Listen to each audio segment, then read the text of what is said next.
Yeah, so the recording is now going. So again, once again, good evening. Welcome to Black Pride, an intergenerational perspective. Once again, I'm Fitzroy Andrew from the University of East London. And what I'm going to ask our panel to do is to introduce themselves and to say a word or two about Black Pride. So I'm going to go in alphabetical order.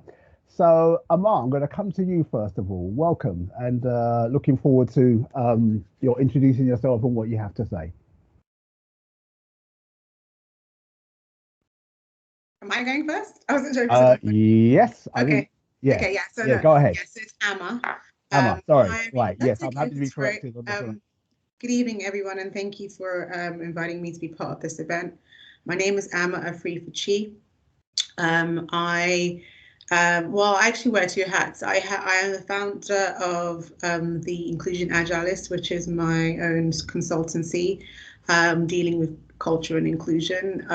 My career spans a lot around corporate social responsibility, culture and inclusion, but I'm also head of people well-being and equity for a social enterprise. I was actually born in Ghana, and I came here with my family when I was 9.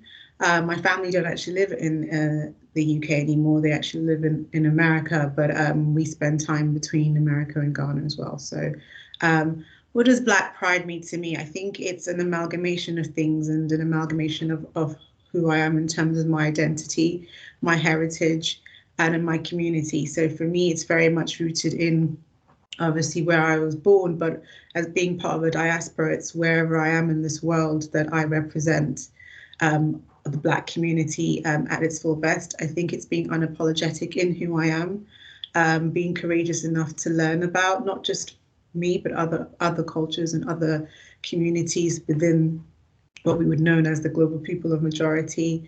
I think it's a sense of belonging, but also defining what your boundaries are under your own terms, being inclusive as a human being, acknowledging the giants that have gone before us in the struggles that they've done in terms of our history, but it's also a huge celebration of who we are now and excitement for the future. So I think that I will stop there and let whoever's next introduce themselves, but Okay. that's me. Stop there for now because we will be hearing more from you during the evening. At least I hope so. And that's certainly the intention. Anyway, so great. And it's Amma, is that right? I want to make sure I get Yes, pronunciations it's right. Amma. Yeah, As Amma. somebody whose name is regularly mangled, I'm very kind of particular to names as well. So I No worries. appreciate that. So, Amy, I'm going to come to you next and welcome. And again, looking forward to your contribution this evening. Good evening, everyone. Thank you so much for having us. It's a real joy to be a part of this discussion, particularly as it sheds light on a narrative we really don't hear very much of. But my name is Amy Bresser, and I joined this conversation from the perspective of a recent graduate. So I graduated from Cambridge University last year, so 2020, was one of the fortunate COVID graduates in the COVID cohort. But since I graduated, I have gone into a series of different consulting in different industries and kind of different areas. And I know that I'm in the presence of quite a few very esteemed consultants. But yeah, so I worked with Parlay, which is a New York firm on their under 30s market. And then I moved into Ogilvy Consulting, where I did a lot of corporate narrative, brand purpose, and sustainability work. So there I was in a sustainability practice. So as you're starting to realize, sustainability is something that's a big trend in my life, but something I look at a lot from the lens, particularly of ethnic minorities and how that reflects in different companies and their agendas. And now I'm off doing some independent work, including sustainability, but also in diversity and inclusion. And in response to the question about what Black Pride means to me, I'd say very crucially that Black Pride is not just an antidote to the threats that we face to our identity. It's a very big part and it's an important part. But I also think it's an act, and I'm going to emphasize the word act because for me, there's an element of intentionality. It's being intentional about reaffirming the incredibly rich heritage that we have. It's being intentional about repossessing the authority we have about how we're seen to ourselves, but how we're seen by the rest of the world. And it's in being intentional about celebrating, just as Amos said, who we are. And I think that's really important Black Boy Joy, Black Girl Magic, Melanin Mondays, all of these, various movements are all different stripes of Black Pride, and something that I think is really important, and glad to be a part of this discussion. Okay, great stuff. Thank you very much, Amy. And again, looking forward to hearing. There's one thing you said in particular that I'd like to pick up on from my perspective, because it really did resonate with me, but I'll come back to that. So next, I'm going to come to Amani. So welcome, sir. Glad you're here, particularly glad that you're here. And again, looking forward to your introduction and your contribution this evening. Thank you for having me, Fitzroy. Panel, Amy, Emma, Limber, it's a pleasure to share this space with you. So yeah, my name's Amani Simpson. I am a filmmaker. First and foremost, I'm a member of the human family, right? Before all the titles, I'm in this together with you guys.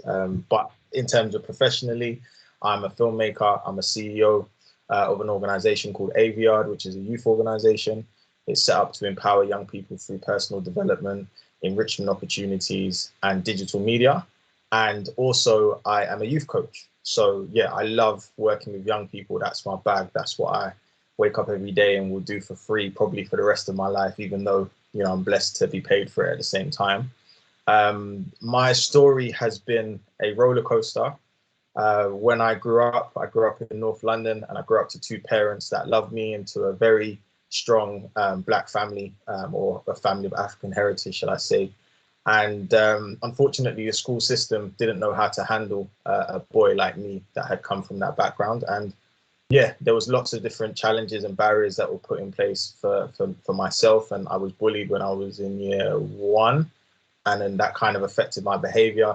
I did a lot of silly things trying to fit in with the wrong types of people as I grew up, from primary school to secondary school. Ended up getting expelled from 2 schools, doing a stint in county lines and getting arrested for a load of silly things before 16.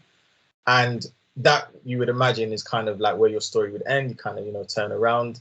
And I did, to be fair, up to about 21, I turned my life around, was on a good path. And then at 21, I forgot all the progress that I'd made and got involved in someone's argument and got stabbed. And that has been the foundation for this section of my life, this chapter of my life, because it gave me an awakening that has allowed me to enter into rooms that I probably wouldn't have been able to go in before, and be myself unapologetically, which is what I think Amy mentioned before. I'm unapologetic about my story because it's my story, and it's allowed me to speak to young people and impact lives. A few years ago, I released a short film called Amani, starring Javan Wade, who's a Hollywood actor. And in the space of 4 days, we received 1 million views, which is a massive accolade that I'm truly blessed to have achieved. And we've now reached 3.5 million young people and families around the world. And all of that, to me, is the power of storytelling, is the power of changing the narratives, which is what I'm going to speak about today. And as I said, I'm truly grateful for the work that I get to do, for the space that I get to hold in this world. And I think, for me, Black Pride, well, not I think, I know Black Pride for me is my heritage, it's my ancestors, it's my family. I look at the people that came before me, whose shoulders I stand on. My grandma was one of the first Black deputy head teachers in the UK at a time where there obviously wasn't any. And, her being a pioneer, my grandparents, my parents, I am proud of where I come from. But I would also say it's a journey as well. It's a journey. It's been a journey of trying to challenge what pride in my Blackness looks like. Growing up, looking at rappers like 50 Cent and saying that this is amazing, this is who I want to be like, to now having completely different role models. So yeah, to end my kind of introduction, I'd say it's a journey, and I'm just happy with how far I've come. Really, I'm blessed to be here. Okay, and needless to say, if you have not seen Amani, find yourself on YouTube, preferably after we have finished this evening, and have a look. It's a phenomenal film, really worth watching. I'm not just saying that because Amani's here. It genuinely is a film that's worth watching. So do check that out if there's nothing else that you do after this evening as well. But again, thanks for that, Amani. Really looking forward. No, listen. Just to add to that, I would say, Fitzroy, that anyone that watches it, please just be aware that it's got trauma in there. So I don't want you to just go in and say, let's go and watch the film. I appreciate the support, but I didn't make it on the basis that it was an easy watch. It's very hard hitting. I wouldn't watch it around children without watching it first as an adult. But we made it with love, and we've made it with the viewpoint that we want to amplify stories like that change the narrative. So just as a disclaimer, right? No, but thank you for that. Thank you for no, a point extremely well made. Happy for that to kind of go out there as well. And having seen it, I would absolutely endorse that. So yes. Anyway, so Limbert, particularly pleased to welcome you here. Somebody it's been my privilege to know and work around for 35 years, and again, looking forward to your contribution this evening. You're on mute, Limbert. Thank you. That's the narrative, isn't it? Indeed, yes. Yeah, it's very interesting to be around these three young people on the panel. It's a bit like A-levels, and they've got 3 A's, which was way beyond my academic endeavours, I have to say. I came to England as a child in 1955, so we're talking long ago. And I suspect that I've probably been in this country longer than most people who are on this call have been alive. So I've seen a lot of change, and I've done a lot. In terms of background,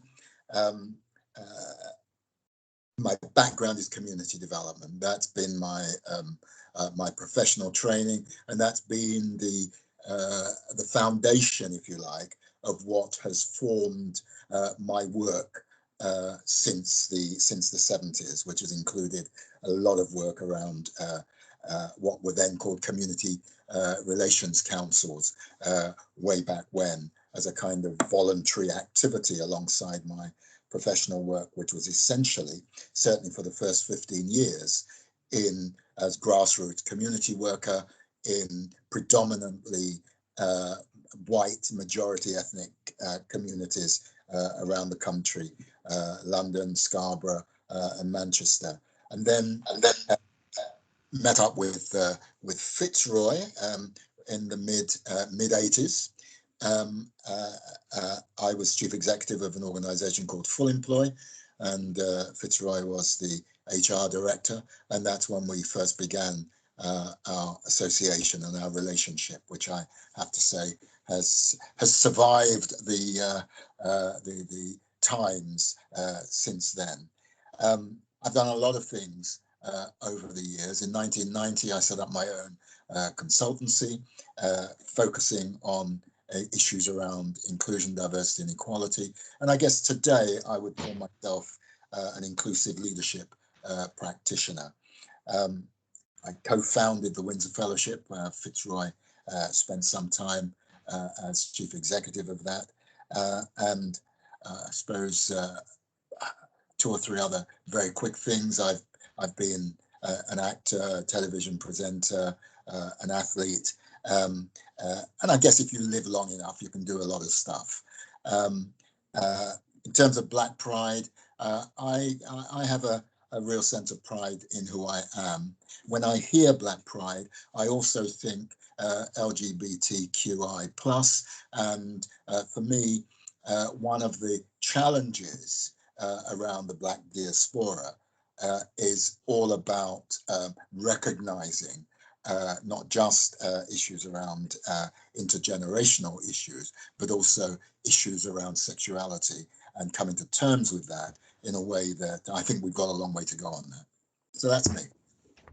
Okay, thanks very much, Linda. And yeah, on that point, I think the where we can, and I would invite our audience to share in this endeavor as well. I think it's during Black History Month, I think it's vital that we have an intersectional notion of blackness that underpins the conversation. So as well as the LGBTQI plus dimension, thinking about, and we had a question about this, thinking about you know, people who are Black and people who are, quote, disabled as well, and you know, many of us will have that experience within the context of our own families in different ways as well. So I mean, I would invite everybody to bring that to the table as well, because it can be all too easily forgotten, and I think that as we assert our sense of blackness, whatever that means, and it may be a term that we want to question, that we do it in ways that genuinely are inclusive. So about how it's going to work, there are, I guess, 3 or 4 areas of discussion that I want to work with our panel to go through. and I'll just announce those as we go along. And what I'll do then is to make a judgment about the response that we're getting from you in the audience. And it may be that I then come to you to ask questions or make observations building on what it is that our panel have discussed. But that should take us through most of the event. We've also had a number of questions that have been submitted in advance as well. So again, what I'll do is exercise some judgment about when those get introduced into the discussion as well. But we've got a good hour and a half or so ahead of us. So I invite you all to be active in the discussion, put comments into the chat. If you feel that you want to come on camera or on mic and ask a question and make a comment, then I would invite you to do that. I'll give you the appropriate cue to do that as well. So let's get into the discussion and picking up on something that everybody has said. And there's an angle that I'm interested to explore here because of the composition of the panel. And it was triggered partly by something that you said, Amy, about Black Pride being a reaction to, if you like, oppressive circumstances. Because just to pick up on Limbert's point, Limbert has been in this country longer than I've been alive because I was born in 1960. In fact, I shall be 61 on Thursday. So this, I guess, is a timely time to be doing this event. But I guess that puts me closer to Limbert's age, and so I've got relatively long memory as well. And for me, Black Pride goes back to the mid-1970s. Now, those with either long memories or with parents that are cricket fans will remember the West Indies cricket team being over here in the mid-1970s. You might hear reference to the Grovel Tour. And if you're not familiar with that, look that up. But as a black teenager at that time, there was a real explosion, I think, of Black Pride, because I think up until that time, you know, we were raised in families who were born elsewhere, but we were growing up as kind of British children, and that was a mixed experience in many ways. But something happened in the mid-1970s during the summer, which really awakened that sense of pride for us.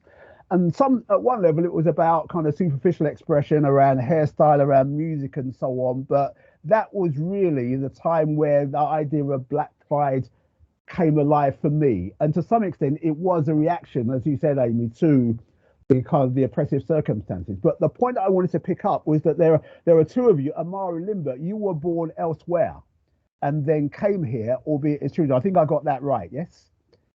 So I just wondered, is there any kind of contrast in, I suppose, your memories of growing up being socialized in your countries of origin? So that would be Ghana and Jamaica, respectively. And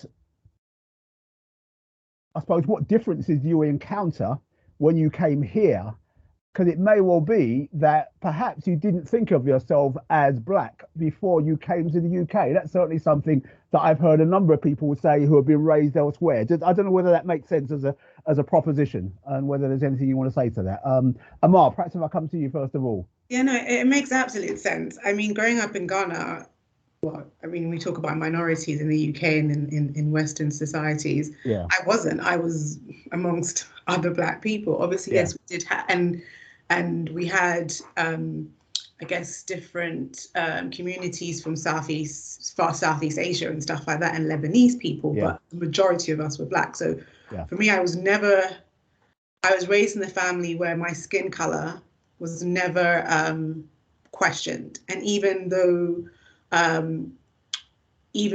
we traveled a lot within my family, we were still taught about the Western perception of black people and, you know, and racialized communities, but it was never a thing with a chip on my shoulder. It was never a thing of, like, you know, for me to worry about. So I grew up very much in traditions and cultures within Ghana. And even when we traveled, so I lived in Kenya as well, and when we came here, my household was very much still very rooted in Ghana.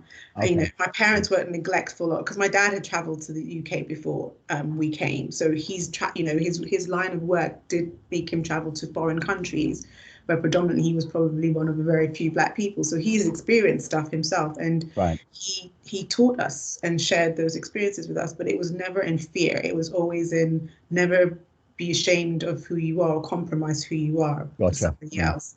So coming here was very much a shock, because I remember we came in September, and also it was like the first time I'd seen snow. So it was like all these first of things. But I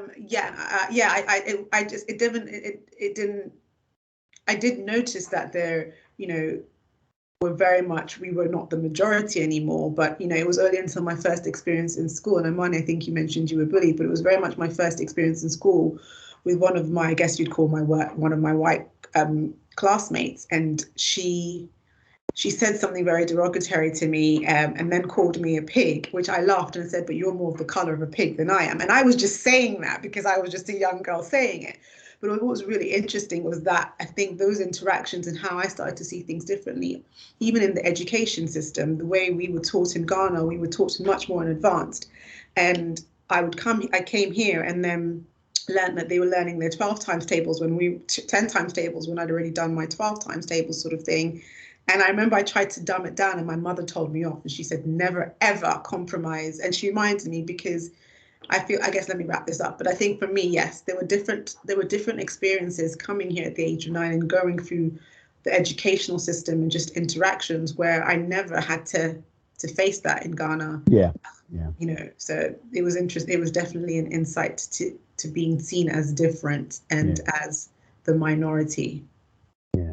So there's almost a way in which Black pride is almost like a qualifier of pride in yourself as a human being, but only something that you perhaps encounter when you come here, as opposed to being part of your kind of upbringing in Ghana. Yeah, it was second nature. It was something that was inherent in me, and then suddenly I had to, like, what do you mean I can't be? And what do you mean? It's like, it was a complete blow. To the system, really. Yeah, gotcha. Limber, does that resonate for you in some ways?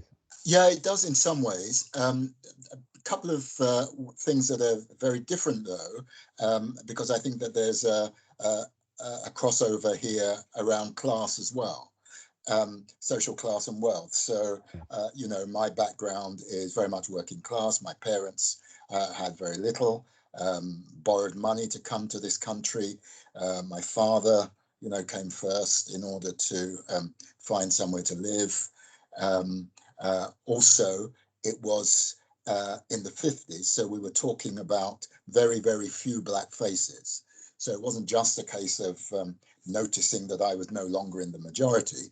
It was a case of noticing that I was the only one. So there were no other Black children at my school. So it was engage and integrate / assimilate or die, because there was nowhere else to go. There was nobody else to engage with in my age. As I think back, however, there was my mother. It was very matriarchal. So that my mother was the head of the family, and this is often the case, isn't it, with Caribbean families? I don't know whether that's the same experience in many African families, but it was my mother who was the head honcho, as it were, and people would come to our home who had either come just before us and lived in different parts of the country. I remember people coming from Wolverhampton and around Birmingham, other parts of the Midlands, as well as from parts of London. And then those people who then came after us, where my mother was the linchpin. And I grew up understanding that there was something around community and something around supporting one another that was about people coming together, even though, you know, in our case, in the early years, it was about one room in a tenement house in northwest London. And the question of being proud, I got into everything in school after the almost inevitable fights, both verbal and physical, in the first 6 months or so, and being told by the head during my first year that I had a chip on my shoulder, which I didn't quite understand, obviously, just in terms of the language, never mind anything else.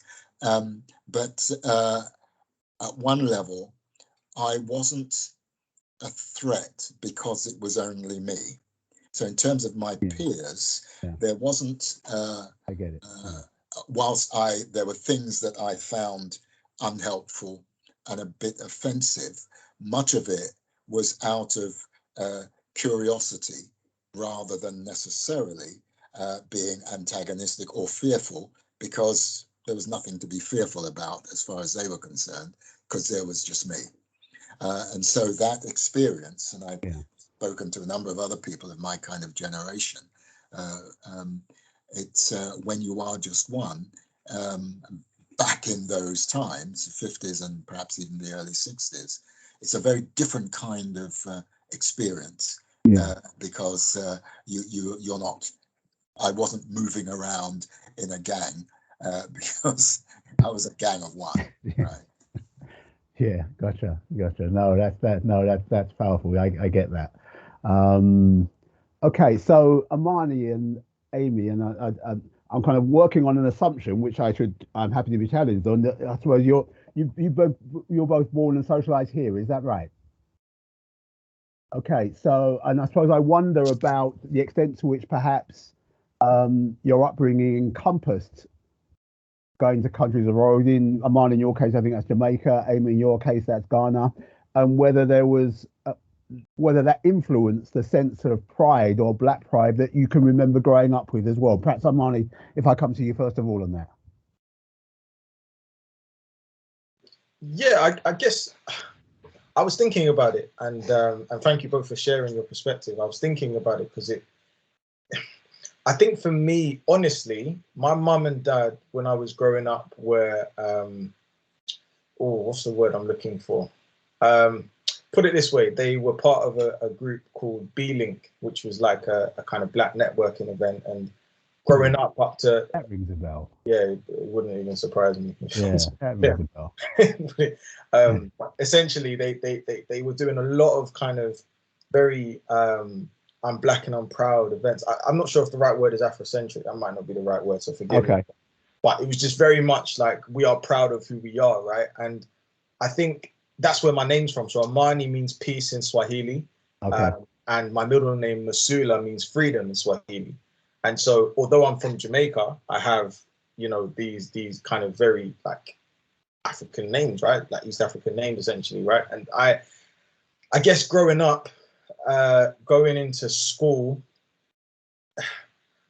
and actually as I got older, I think because my parents, to be honest, they then began to convert to Christianity, and I've had this conversation with them.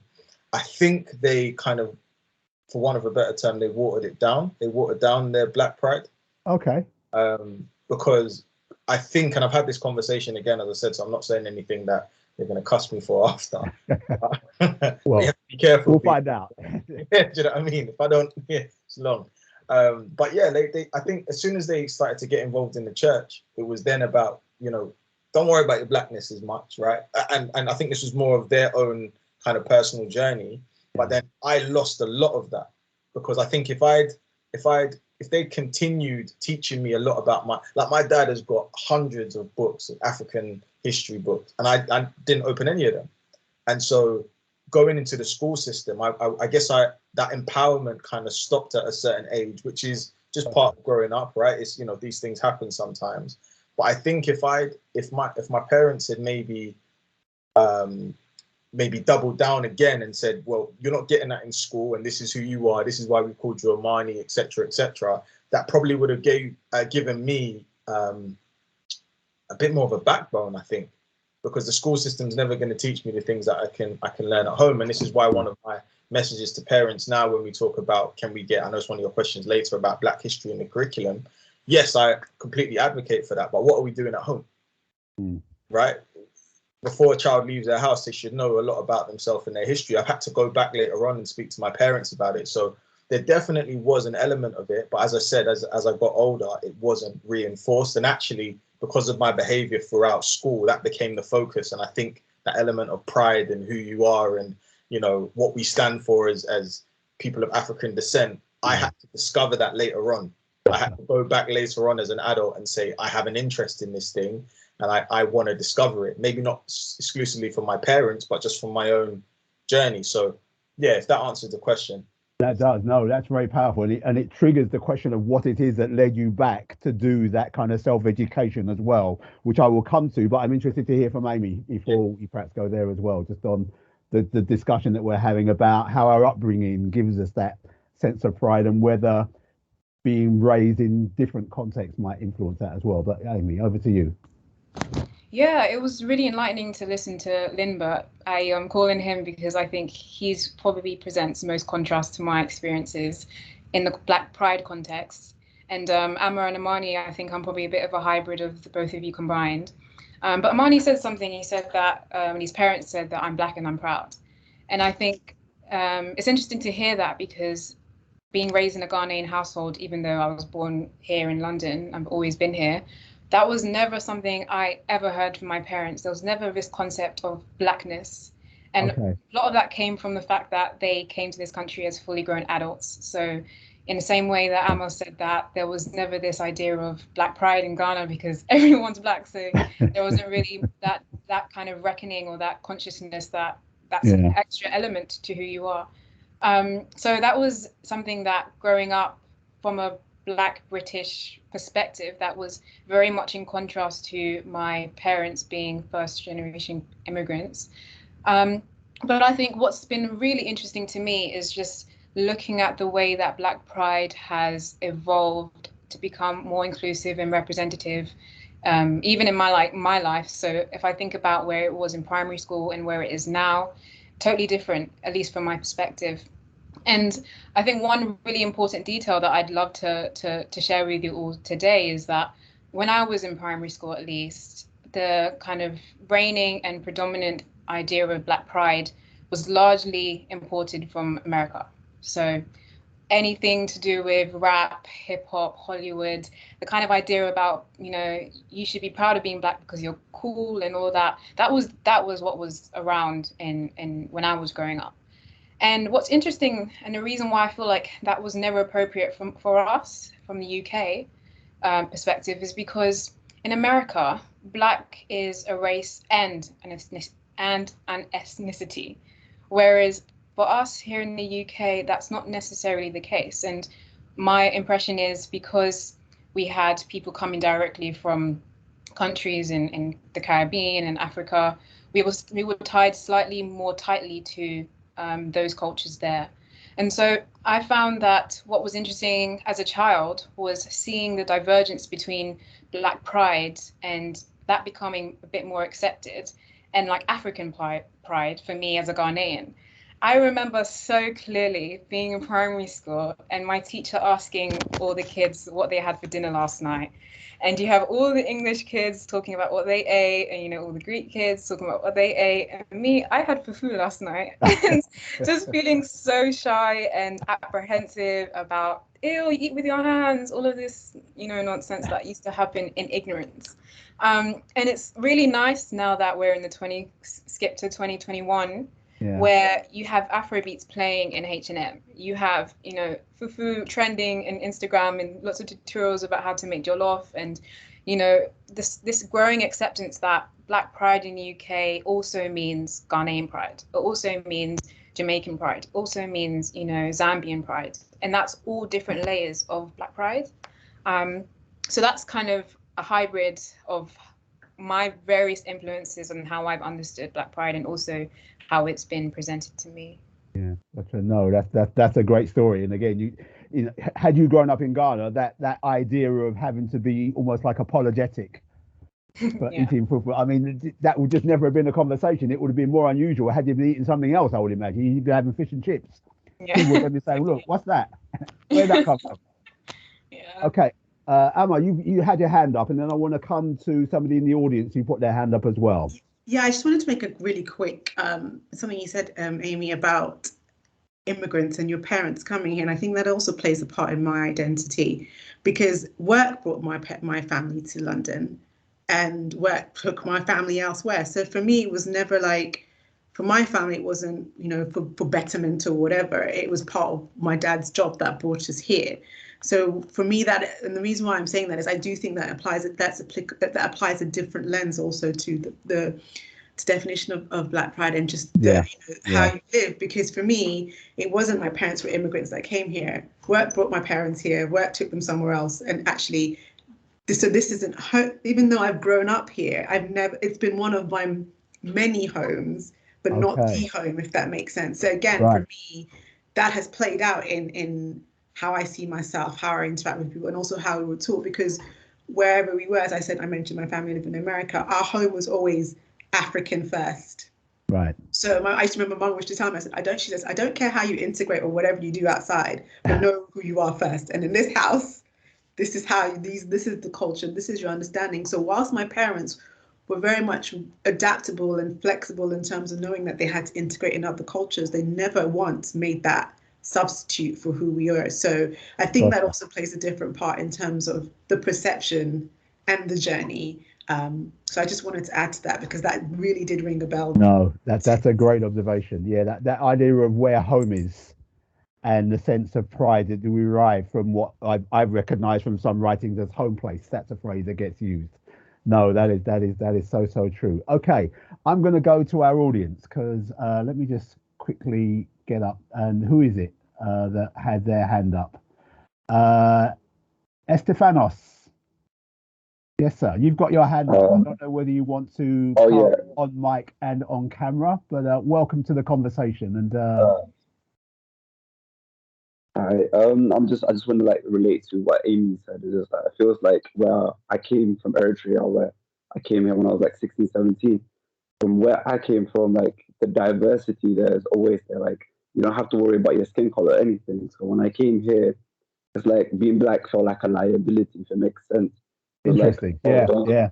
It was like you be told like don't stay out late, don't join a gang, don't do this. It's like it came with a warning being a black, but you never get taught that being black is actually an asset to the extent like you have to be proud of being black because you come with so much options when you have that skin color because you have your own community as well, but you never get taught that when you're growing up or your parents won't tell you that. So I feel like not a lot of people have the option of realizing that black is actually an asset rather than liability. And I feel like that's what I came to realize as when I came to this country, that my skin color is not actually a liability, but more of an asset to me. So that's what I just wanted to add.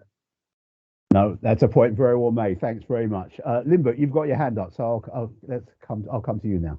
Yeah, I thought I'd take the opportunity really of just commenting a little bit on each of my fellow panelists actually, which things that really struck me from what was said. In terms of Amani, the thing that struck me from him is that black parents can't teach a history they don't know, and so if you've been taught history from a colonial perspective, in the Caribbean, your history, you've been to a school, it's been, quotes, English history, the history of England, then it's very difficult for you, unless you find a way somehow by accident to engage with history, difficult to connect with. So there's a real challenge here, and the importance therefore of school and if you like informal school from those who knows becomes even more crucial. Amy triggered in my thought the sense that the black pride being a difficult concept, if in fact you're just proud of being black and proud of who you are, the notion of black pride is not always that uppermost in your mind. And what that helped me to reflect on is, maybe that's why many white people who are well-meaning find it quite hard to understand the concept of white privilege. And so that was a bit of a light bulb moment for me. So I shall be using that in my consulting going forward. And then Anna's piece around her background and coming here, the distinction between the expat worker and the economic migrant is actually quite powerful, because it changes your whole perspective as to how you come to be here. So there'll be people who are here as a consequence of things not being that great where they were from, and people who are here because they were just passing through and happened perhaps to stay or leave their offspring. And that, that is really, really powerful. So I'll probably just sign off now. So thank you, guys. You've really been very helpful in my thinking. No, I'd like to just come back on that quickly, Fitzroy. Yeah, go ahead. Really just thank you, Limbert, for that, because again, like, I'm learning. I said it before about Black Pride at the beginning. I'm learning every day, and we make assumptions, especially myself. I make assumptions sometimes that everyone's perspective is, well, I say everyone's, but that there's a kind of mutual perspective that we might all have. But you're right, and it's a really, really good point. I wrote it down in my notes here. Black parents can't teach a history that they don't know. And I'm working on a project in the next few months that you've just added some light to. So thank you very much for sharing that, man. I appreciate you. Right, I'm going to go to our audience because there are a couple of people that have their hands up, and because I think clearly what we're triggering is a lot of thinking, which is great. So let me just go to our participant list, and I'm going to go first to Francesca. I think your hand came up first of all. Then I don't know, it's Shakel. I'm going to murder some names here, so forgive me. I'm happy to be corrected. And then Delicia as well. So Francesca first of all. So yes, I can see you on camera. So great. I look forward to hearing what you have to say. Hi, thank you so much, first and foremost, everybody here. And I think it was like Rima that's been emailing and stuff, like all the behind the scenes team. Like, thank you so much. This has been a really incredible chat. And especially thank you, Amy, for posting this on your LinkedIn. I literally only saw this an hour ago to have picked it up. And like Amani's quote is ironically the first one that I wrote down in terms of Limbert saying your parents can't teach a history they don't know. And I think that something I'm super grateful for is that my dad has been such a history nerd. Okay. So in terms of my background being half Trinidadian on my dad's side and half Jamaican on my mum's side, but both parents being born here, grandparents coming over in Windrush generation, but still being like very in touch with their heritage, and dad being so into, lecturing us about all sorts, and even having like a grandfather who was involved with Trinidad's petroleum industry and the relations with surrounding regions and all sorts, like in terms of the socio-political and historical elements, embracing those and having a parent that is into that is just of immeasurable value. So I think that's a really important point, as is the concept of home. I think I was having to do like a really intense visualization about safe places, and I realized that mine was being under my grandfather's tree in San Fernando, Trinidad, despite having been there a handful of times. Okay. So I think that the concept of home is super interesting. Like, I was born in Chelsea, for God's sake. Like, it just feels like a completely different, like, we never have guessed. Thank you. That means everything. And like, it's just, and then in terms of, like we touched on at the beginning, I really appreciated Amani's trigger warning, because like my boyfriend and I were about to like go and jump on the movie, and then you said that, and I was like, okay, yeah, dial it back. And in a similar vein, like having a thread of trauma just makes you invested in it in a different way. Like, one of my dad's first like album artwork pieces was drawn by Stephen Lawrence, and like having that like intense connection. And then I happened to it was actually like really messed up. I bumped into somebody that was affiliated with the people who were convicted, and I found out like way after, and it was honestly like the most horrific juxtaposition of worlds. And it was so difficult to reconcile that I could go to university. I went to University of Glasgow, and like, I could be like on a year abroad, like talking to this person, and it's just a completely different world. So I think that Black Pride is definitely linked to the history that your parents, your network are able to instill in you, as well as understanding how to heal intergenerational trauma, as well as, really being being honest with yourself about what you know, what you don't know, what you can be educated on, what you need to ask people about. Like, I find forums like this so much more helpful than in reading my long form LinkedIn articles and depressing infographics about what lack of representation that is for CEOs in the UK and how many CEOs have to leave the country and climb the ladder in order to enter back. Yeah. So I hear that. Francesca, thank you. So I'm just conscious there are 3 other people with their hands up in the room, but what you said has been brilliant. Thank you so much for that. Okay, so again, Shaquelle Ronald Williams, I'm not sure how you're known, and I'm hoping I've done your name justice, but it'll be great to hear from you at this point. Yes, you actually pronounced my name correctly. Sorry, Thank guys, you. I do have a bit of a cough and a cold, so I might cough sometimes.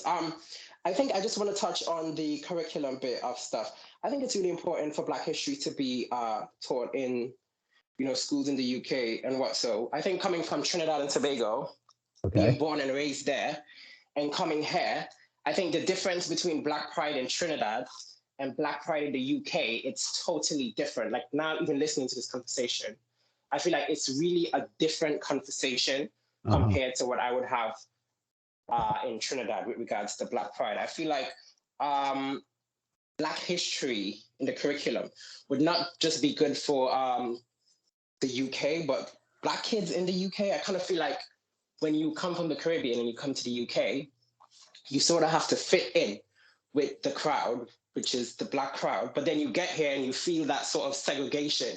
You've got Africans and then you've got Caribbeans. I do kind of feel like for the social bit of it, it's very difficult to find your place in the UK as a Black person. I say that because working here and going to school here, it's been very difficult to socialize just being a Black person. I think I might need educating in that realm, but I don't know. I've just found it really hard to socialize and,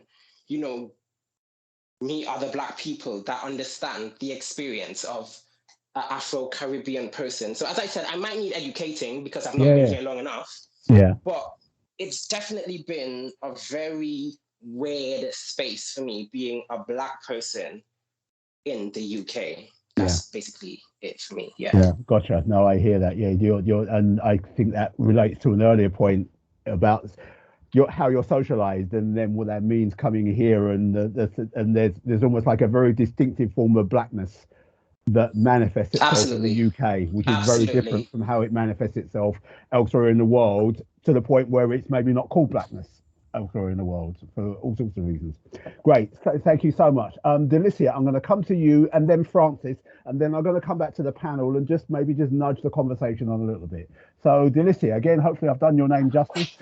Yes, you've done perfectly well. Thank you so much.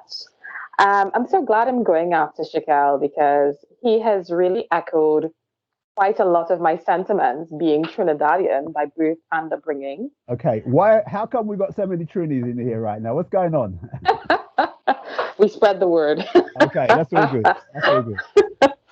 But for me, just like Emma was saying, I'm here by marriage. Okay. So educated in University of the West Indies, learned history, Caribbean history, had lectures at UE about plantation society, and coming to the UK, being here for 8 years now, and really feeling completely out of place. Okay. Completely out of place. I feel that I have 3 strikes against me here, which is something I've never experienced. I am Black, I am woman, and I am an immigrant. So it feels as if there are 3 strikes against me, and my experience thus far, coming from a very successful career in the Caribbean, very senior roles and all that, to really struggling to find a place in corporate UK. And I can't figure out what it is about me that's different here than in the Caribbean, where I was swimming in success. So quite a few issues that I'm dealing with, having a son who looks mixed race and is Black because his father is mixed race. Right. And that whole mixed race thing, first time I heard that word was in the UK. Okay. I never knew what that was. We don't have that in Trinidad. There's nobody who's mixed race. At best case, you're a Douglas. Okay. Okay. But it's dealing with my son, since he was 5, has had issues with regard to identity and who he is and what he is, and having to now navigate teaching him Black pride in a space that doesn't educate him about it, that is stratified based on color, where, you know, and we know it traditionally, light-skinned Black children are more favored, things like that. So he has to deal with colorism, race, and fitting in and finding his own identity. Because when he looks at me, he sees I am Black. He looks at his dad and he sees dad is Black. But what am I? Because I am light brown, as he self describes. So quite a few things to contribute. Thank you very much. That's very, very powerful. Thank you so much, Alicia. Okay, I'm going to come to Francis, and then I'm going to move us on back to the panel. So Francis, welcome to the discussion. Look forward to your contribution.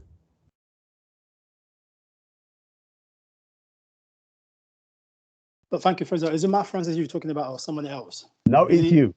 Oh, thank you very much. Yeah, you're live and direct.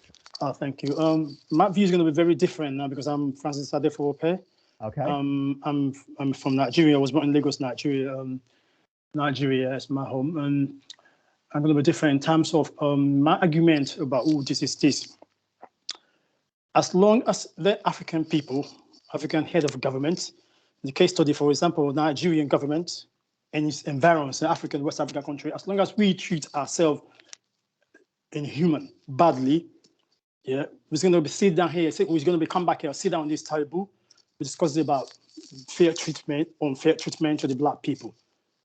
So Malcolm X, Martin Luther King, Nelson Mandela, that is what they fought for before they exit this world. As long as the African government or the Black nations around the world, as long as we refuse to build our nations, nobody's going to respect us. As long as the Nigerian government or African government or Black people, the head of government, as long as you don't treat people like we human beings, right? What scenario that plays out in America recently, where someone who's paralyzed was dragged out from the car and dragged on the streets of America. So we will continue to see that as long as these people, the other people on the side, seeing us being treated unfair, unjust by our own president or head of government or their departments, they're not going to respect us. We might still be here, and the children, unborn children, generation will be coming down here talking about all this. That's my view. That's my argument among my peers, because we don't treat ourselves fairly in Africa, in Lagos, Nigeria. And as I'm talking to you, there's no justice.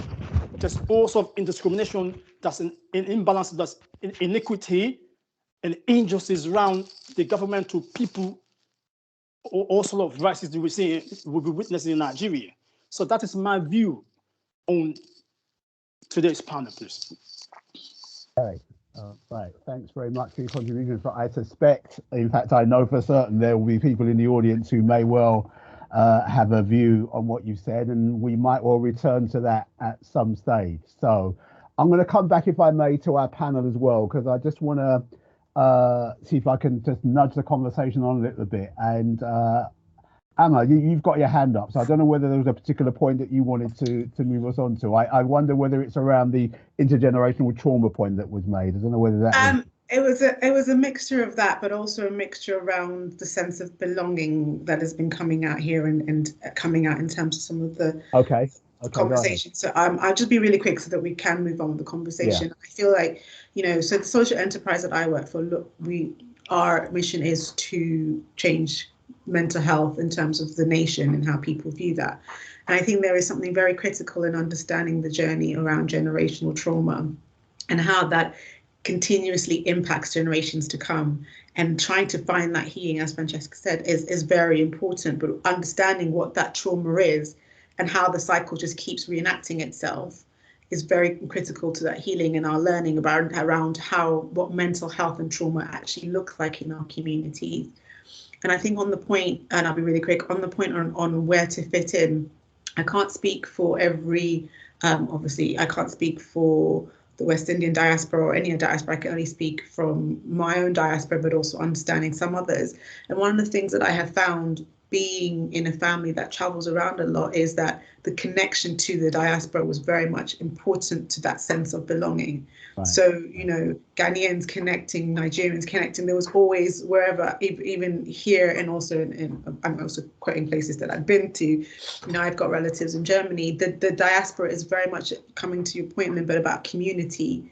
That is the support system that has helped feel a sense of belonging. But I think that the key issue, one of the issues brought around colorism, and we can come to talk about that in a different way. I think there's definitely things as a community we need to address and embrace and think about how we support ourselves when we're talking about what Black Pride means and how we continue to support ourselves, not just within our diasporas, but as a multi-diaspora nation and community. Yeah. And what does that look like? Yeah. In a way, that does move us on quite nicely, because there were two themes that I was interested in exploring. One was around some of the challenges to the ideas of Black Pride. And I think that some of those challenges, if you like, come from within. Some of those challenges come from without. And so that might be a conversation. But at the same time, there is this idea of Black Pride as it exists at the level of community, whatever that means. And I think that the two of those may be interlinked as well. So in a way, Emma, you've kind of moved us into both of those as well. And I think the intergenerational dimension and the trauma, I think, is also woven in there somewhere as well. So I don't know whether any one of our panelists wants to just pick up on any one of those points of departure to just take our conversation on. Yeah, I'm happy to start off the conversation. Yeah, go ahead. Yeah, I'd love to respond to your question around the challenges that we've experienced around Black Pride. Yeah. I think I come from the perspective of having spent a whole lot of time in predominantly white educational institutions. Yeah. So, I mean, I am been brought up in Edmonton and so North London. And Winchmore Hill, yes. Yeah. But I went to a grammar school, and I remember that the experience being so shocking as an 11-year-old who went to a very mixed primary school, then to join a secondary school in the heart of one of the most diverse boroughs or like areas within Enfield, and finding that I was like one of a handful of Black people in my year, but in my entire school. But so my secondary school, so it was a grammar school. Oh. Yeah, and I mentioned I went to Cambridge as well, and as you might imagine, there was very, very few of us. But I think one of the biggest dangers and challenges I've faced is making an equivalence of Black Pride with Black excellence. And that doesn't sound like a bad thing. In fact, Black excellence is a very important part of Black Pride. I would never say it's not a part of that category. But I'll tell you why that equivalence is actually quite dangerous. I want to cast your minds back to the Euro Cup last year, where we had our lovely Marcus Rashford taking the penalty. And we saw just how terribly the entire country reacted to the events that went down, him missing a penalty, amongst many others. But, it wasn't last year, it was a few months ago. The Euro Cup? Yeah, the Euro 2020. Yeah, it was the summer. Oh, that was July. this year. Yeah, that feels so long ago. It was called Euro 2020, but it happened this year. Yeah, it was this year. You're absolutely right. You can tell my sense of time is very distorted. Yeah, no worries. No worries. So much has happened since then. Yeah. Yeah. I mean, it's interesting that Marcus Rashford was someone that people were happy to, enjoy and partake in the idea of Black Pride, as long as it benefited them. As long as you're making the shots, as long as you're winning the games, then yeah, you can be proud of being Black. But the moment that collapses, you really start to see that actually that wasn't at the basis of, there wasn't anything substantial that was holding up this connection to Marcus and his Blackness, and that's so forth. And I think for me, making that connection to someone who Black excellence was something that really motivated me, and I had at a time really built my identity on, made me realize that actually it's a really dangerous thing to build your identity on as a Black person, because there is this element of insecurity as Black people that you feel like you have to, the the cliche quote of you have to do twice as much and go and work twice as hard to get half as far. And so there's this feeling of having to compensate all the time. And I feel like Black excellence sometimes is the crutch that we lean on to make ourselves feel worthy. And obviously that's really dangerous, and that's got really harmful repercussions. And so for me, as someone who's spent a lot of time in like white educational institutions, it's something that's taken time for me to have a more healthy attitude towards. It's like Black excellence is great. It's something that I encourage and I celebrate and I love, but that's not all we are. I feel like even if you're someone who's not necessarily excelled in the traditional way, that shouldn't mean that you should be any less proud of being Black. So that's definitely a challenge that I've had. That's a powerful observation. So, Limber, you've got your mic on. Yeah, so. just very quickly, Fitzroy. I mean, for me, it's all about who we're being rather than what we're doing, and too often we are judged by, and we judge others on the basis of what they're doing as opposed to who they're being. And whilst that distinction might seem slightly arbitrary, because very often we get an insight into who people are being as a consequence of what they do. When we're thinking about ourselves, I think the question has to be, who am I being and who do I want to be going forward, rather than what am I doing? Because our parents, our children, our friends, those who we influence, irrespective of their ethnic background, what they are influenced by is who we are being. And I think that what Amy has just said is really powerful in that regard, because if we judge ourselves on what we manage to achieve, then there will come a time when we get to not achieving and then begin to think less of ourselves as a consequence. Okay. I spent some time, as you all remember, Fitzroy, working in the Foreign and Commonwealth Office. Yeah. And I came across a very quick anecdote, a guy who was an excellent scholar. He'd excelled, a bit like Amy, and perhaps even Amma and Amani. I've not read your profiles in detail, but never experienced failure at any level. He was now in his late 30s and was looking to move on in the Foreign Office. And he didn't achieve. He failed to move on to the next level. And what for many was a relatively minor setback, it drove him into meltdown because he had never experienced that. And his whole persona was built on what he was doing and what he was achieving, and had very little to do with who he was, because he'd never really explored who he was. So who are we being, and what does it mean? You know, where does Black pride come from? And is it first and foremost, as Amani was saying right at the very beginning, about our common humanity? And that then goes obviously beyond Blackness. I don't know how to follow that, Lynn, but I echo both you and Amy, because I think for me, we live in a society where we are hooked on achievements that are quite superficial, and also achievements that are materialistic. And there's nothing necessarily wrong in what you do, but you need to know who you are in order to identify what you do and the difference you make in this world. Yeah. I think for me, just from my personal experiences, I have had challenges, I've had failures, I've had adversity. Like I said to you, my parents, even though I see them quite regularly, I was left. My parents left this country when I was 17. I, still kept in touch and obviously went to see them over some holidays and everything. But technically, I was here by myself with my sister. So, and growing up, we did have, I did go to school where I saw more people like me, but it was more in the corporate world, and especially what I was doing around inclusion. I was the only black woman in most of the rooms, and often enough there were people older than me. So on top of that, there was ageism to have that whole conversation around.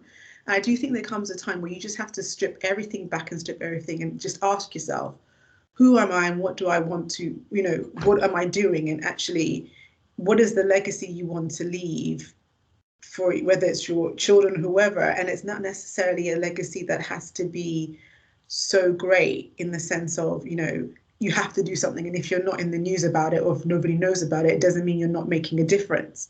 Whenever I talk about allyship and influence, I'm always saying that a lot of people think big first, and there's nothing wrong with thinking big. We have, it's brilliant that if your mind is as big and as imaginative as possible, that's a great thing. But also in the small areas of the world that you think you are in, you can make so much influence without people knowing. And there's so many unsung heroes because of what they do, people don't hear about, but they're still making a difference. So I do agree, and it links back to this thing about trauma and expectation. You have to know who you are and identify with you and actually have and I mentioned before, your boundaries. And it's fine sometimes to take a step back and say, I don't want to do this anymore, and reflect and think about what truly is who you are. So I'll stop there and I'll let Amani add in. But yeah. I think Amy's point about that whole twice as good to get half as far and the limitations of that whole way of thinking, I really do think there's a powerful conversation there. But Amani, I want to come to you. Just we had some great contributions from the rest of the panel, so just give you some space, and then I'm going to go back to our audience because at least one hand up, and I suspect there may be some more coming as well. But just a thought on what you've been hearing in the last 5 minutes. Thank you for to the rest of you guys, because going last is very difficult. I actually was going to ask you, Fitzroy, just to clarify the question. You do us justice, Amani. Go ahead. I'm heavily influenced by what everyone else has said. I've been sitting there writing notes. So yeah, if you could just repeat the question one more time, just to make sure that my line. I'm really just asking you to build on, or add to, or challenge, or contribute, just on what you've been hearing from Limba and Amy and. Yeah, I think for me, then, if that's the case, then my thought process throughout the whole of it was just to talk about my experience and to build on something that I said earlier. Yeah, go ahead. When I was younger, and as I said, my relationship with my family. Amy, on the note that you mentioned, you grew up in Edmonton. I've just realised I know your brother. I've just realised. I saw the surname. I was like, yeah, I'm sure. So yeah, very small world. I imagine we went to the same primary school then. Okay, cool. Yeah, so there's a link there. Anyway, but I say that to say that when I was growing up, especially in my generation, it was mentioned earlier about maybe some of the musicians, right, and what they did. And I think for me, growing up, the loudest voices that I had were rappers like 50 Cent or people like Ja Rule, who were just like idols in our time, right? And I think the challenge that I had as a young black boy growing up is that although my dad, who my dad Fitzroy, right? He's an upstanding, very strong, very humble man. Like he's a great father. I didn't see him as a role model growing up. He was too close to me, and I idolized people that had this level of fame and success and notoriety. I saw that as that's what I wanted to be about, and that's really, really dangerous. And I think it's still repeating with the young people now. I think that there's a lot of good role models that we do have that are not getting the same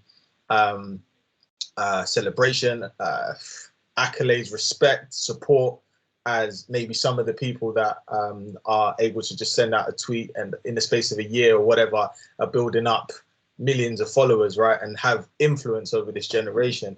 So it was a real struggle for me going into my teenage years, because those are the loudest voices and those are the ones that I constantly tuned into every day on my Walkman, going to school, listening. Just that was the narratives, and I started to embody that because I felt like, especially as someone that was bullied in primary school, that would maybe allow me to be kind of cool and respected a little bit more, because I can talk the lingo. When people are talking about this beef between Edmonton and Tottenham and who got stabbed and who robbed this person, I can talk about it because I've subscribed to that conversation.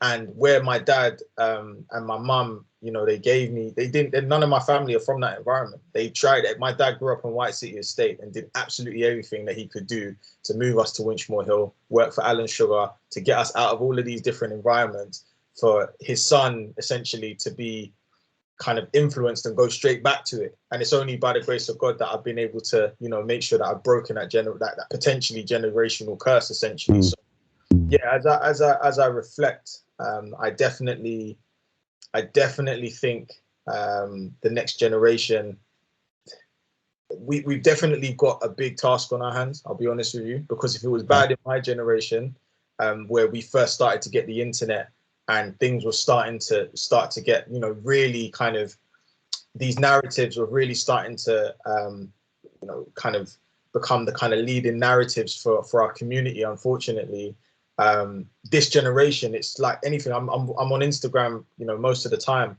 and even just certain conversations and how they just spread like wildfire. It's just a bag of negativity a lot of the time. And unfortunately for our generation, they don't know any better, unfortunately. Although the other alternatives are out there, although that there are positive things, they don't, a lot of young people, I'd say the vast majority, unfortunately, they don't subscribe to, that's the narrative I want to have. A lot of people I find in the comments are quite ready to challenge when someone is actually given facts. They're given, you know, these are the facts. There's a conversation at the moment about some kind of blackfishing with someone from like a singing group and all kind of different things. And if you're reading the comments, you're just like what? It's just a little mixed conversation. Yeah, this little mixed conversation. Yeah, somebody told me about it yesterday. I'm thinking, really? And I'm sitting there thinking, oh my God.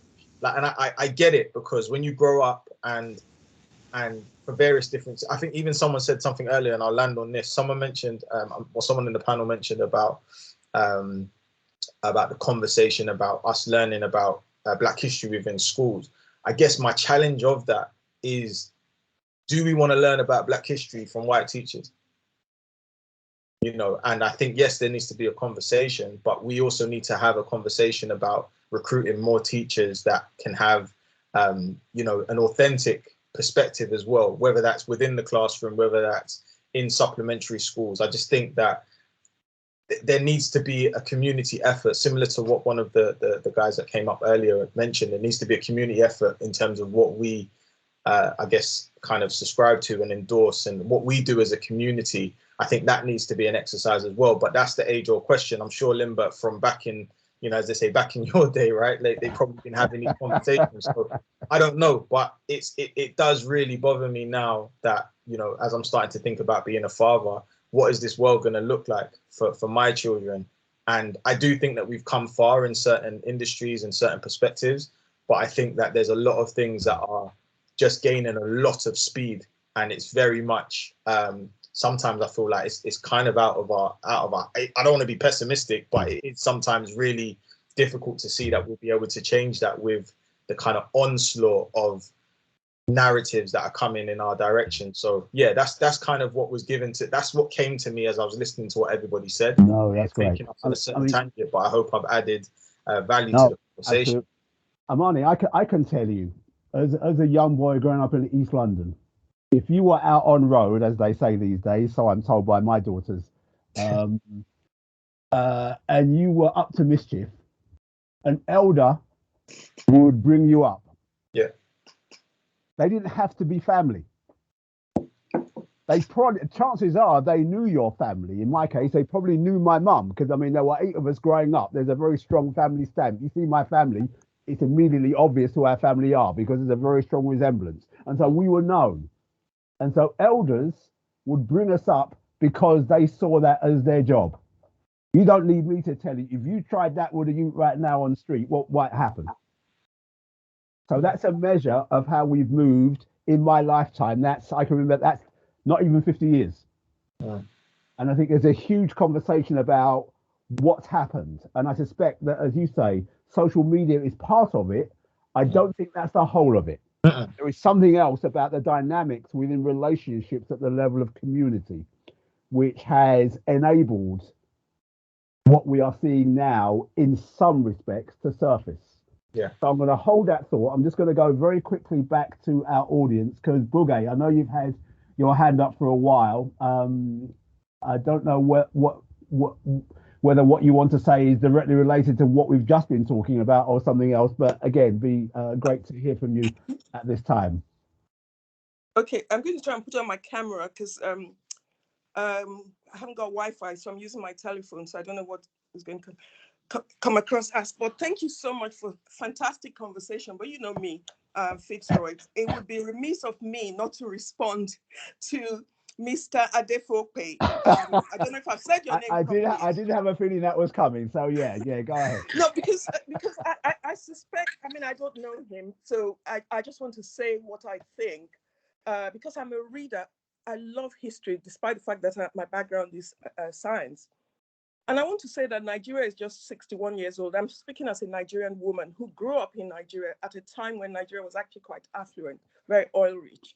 And therefore, I was educated right up to my PhD on a government scholarship. That was what it was.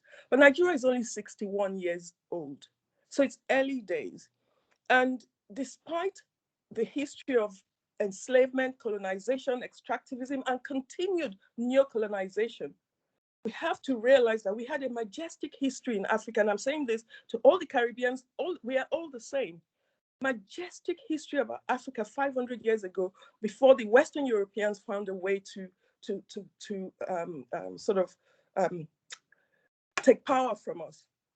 As somebody said, I think it was James Baldwin that said, the problem there's nothing wrong with African culture. It's not that one culture is better than the other. It's just that the Europeans had power, the Western Europeans had power, and the Africans didn't. That was the difference. So Wole Soyinka, the famous Nobel Prize, is a Nigerian Nobel Prize winner in literature, said, when Nigeria gained independence, the British ensured that weaknesses were built into the society. We are a country of 200 million people with lots of different ethnicities. None of us are Black. I'm Shekiri, my husband is Yoruba. We're different things.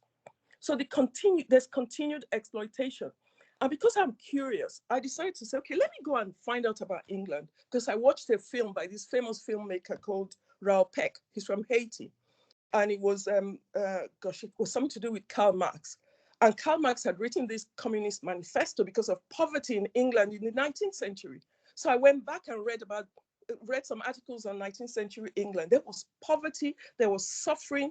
I don't know if you know about the Peterloo massacre, when they massacred the poor because the parliament only represented those in power, not the poor. Lots of people died in the Peterloo massacre in the 19th century. So it's important for us to learn our history. We need to, as James Baldwin said, know whence you came. If you know where you came from, there's no limit to where you can go. History is how we know ourselves. And I believe that the corruption, which I would accept, is endemic in Nigeria and also in the UK. It's just that they are very clever at hiding it. The corruption is a tool of continued control. So for example, we had something in Nigeria many years ago called the Structural Adjustment Program, in which the IMF and the World Bank imposed certain controls on Nigeria and impoverished the nation and decimated the middle class in one fell swoop.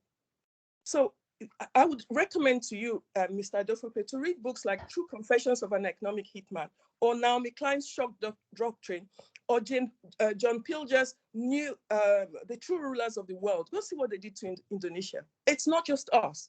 So Chimamanda, I'll end by saying Chimamanda Adichie said, a story is only true when it is complete. Our story is not yet complete, so have hope. Thank you. Okay. All right. There is okay. There's a tension here, because I can see Samson wanting to come in, and I can also see Francis wanting to come back. And I suspect that this discussion will be enlightening for many people on this call. There are also other things that I'm keen for the panel to talk about.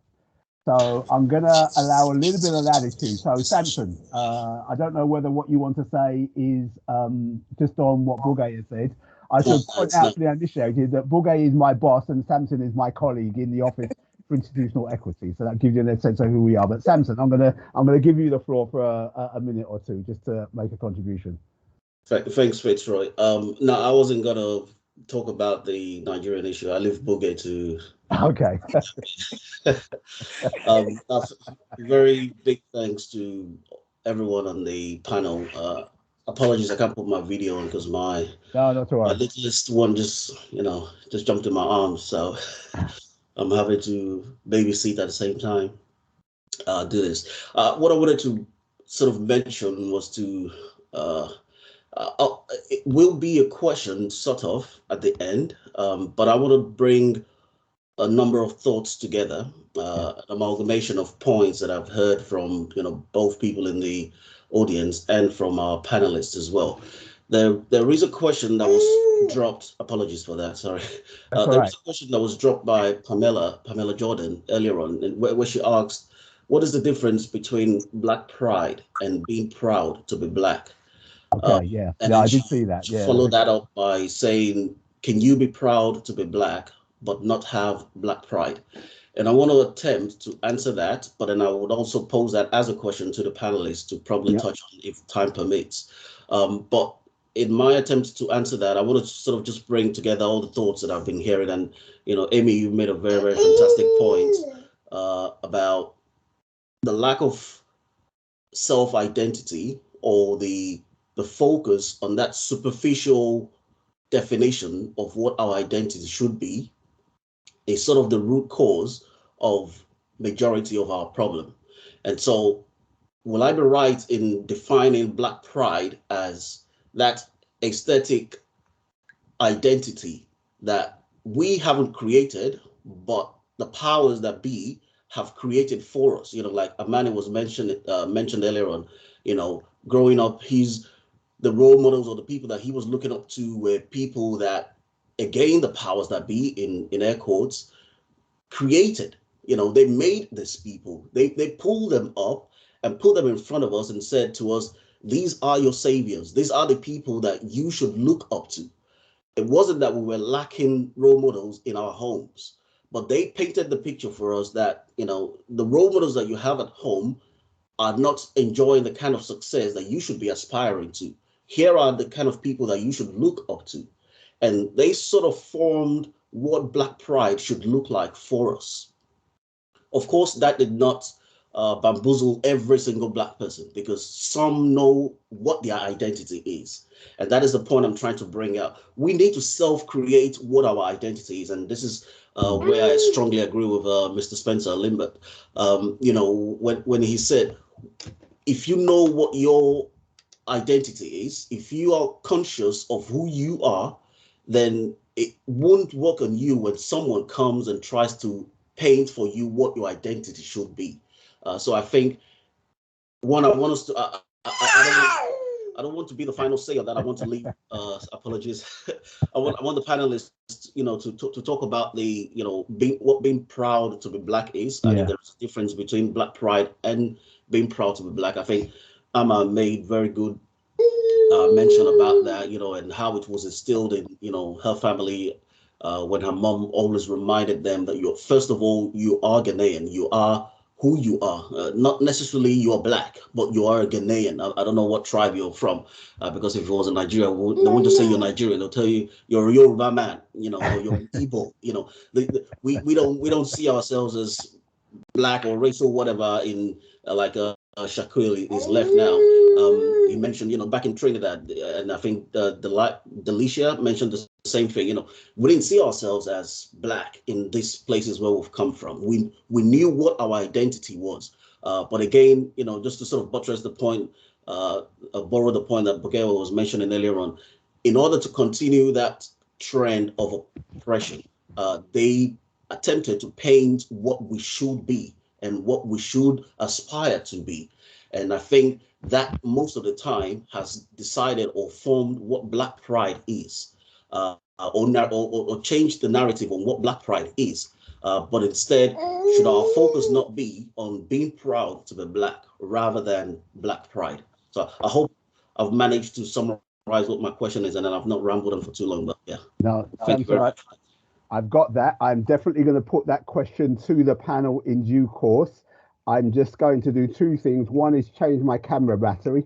And then two, again, I'm going to give Francis, because he's got his hand up, a little bit of leeway to just come back on, I suspect, what Bugay may have had to say earlier on as well. So some leeway, Francis. Be aware that we do want to continue with the discussion, but I'm going to give you the floor for a short while, perhaps just to respond to what you've heard, maybe.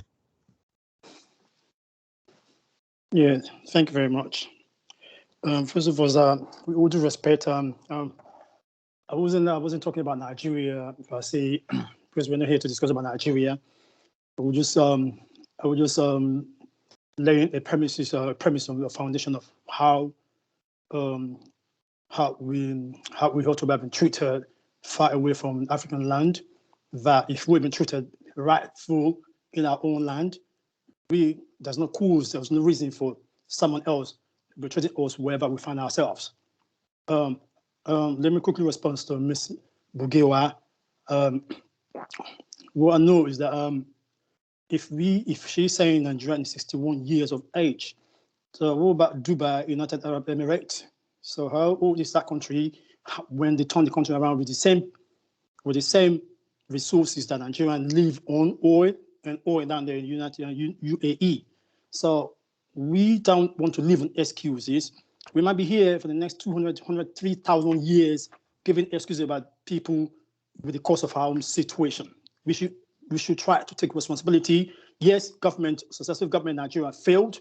So some of them, virtually all of them failed. For the fact that you can't provide for your citizen, that's a failure.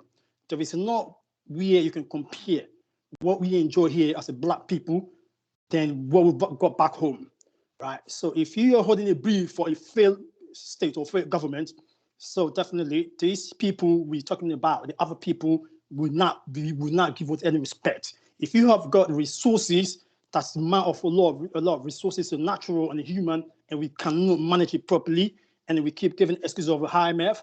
If IMF come to my door, hi Francis, do you want this loan? Do you want it? I said no, go. Because I accept IMF because of my own selfish interest, what I'm going to get from IMF, from the treatment I'm going to give to my people. We all due respect. We're not here to talk about Nigeria, but I have to respond to what she said. Okay. So thank you very much. Granted, I appreciate that. It may be a conversation that you want to continue outside of this space, but I'm just very keen that we perhaps can move our conversation on. So I can hear that what you're saying is deeply felt, and I appreciate that. I'm just conscious of the other people in the room and the broader conversation that we're having. So if I may, I'm going to kind of move us on to continue, and perhaps if I can go back to the panel, just with that question and that kind of that. Let me actually, to do the question justice, let me go back to the chat and see if I can get the words accurate, because it was something that I noticed. Yeah, it was hang about. Yes. Is there a difference between Black pride and being proud to be Black? And is there a need to define the definitions of both? And let me just read what it says. I ask, as someone born in the 70s, grew up in East London, we were proud to be Black, but we were stifled for so long to be able to express unconditional Black pride in all areas of work and education. Additionally, can you be proud to be Black, but not have Black pride? So a number of questions there about, Black pride as a kind of the construct, if I can use that word, that we are playing around with this evening. At the same time, in terms of your individual sense of self, being proud to be Black. I don't know whether I've captured that kind of sufficiently. And I don't mind who wants to perhaps take that on. Samson's really given us, I think, a useful steer in that regard. Any thoughts on that any of the panel want to offer? Yeah, Amy, go ahead. Love to respond to this question. I think it's such an intelligent angle to look at, and as a philosopher I am very interested in semantics, so something I'd love to weigh in on. It may not be something that's been mentioned before, or maybe quite a new perspective, but the way I see the distinction between Black pride and proud to be Black is, if you ask the way I imagine, if you ask pretty much any Black person, are you proud to be Black? I imagine the answer would be yes. Whereas I think it's possible to be proud to be Black but not have Black pride. I see Black pride as an institution of so many things. And if I go back to my earlier point about Black pride being an act and being intentional. So I see an institution of so many things and the ways that Black people can participate to show the ways that they're Black and proud. So if I give an example of an institution within Black Pride, a really, really powerful one, and has completely revolutionized a lot of the discussion around Blackness and Black issues and broader, is Black Twitter.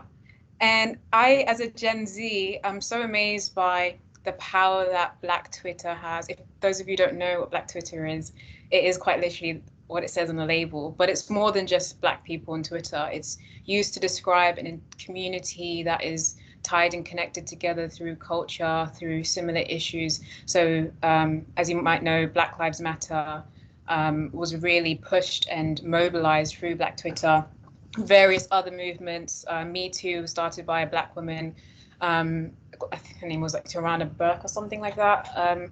But just the way that we have channeled our own version of storytelling. So there was lots of hashtags that have gone on for Black Twitter. The things like, when I was in primary school, I couldn't, and then it's basically Black people filling the blanks, talking about how things were so different in primary school to how it was now. So things like, when I was in primary school, I couldn't wear this in my hair or do this and that, and just showing the progression and the differences from now between and when they were going to school.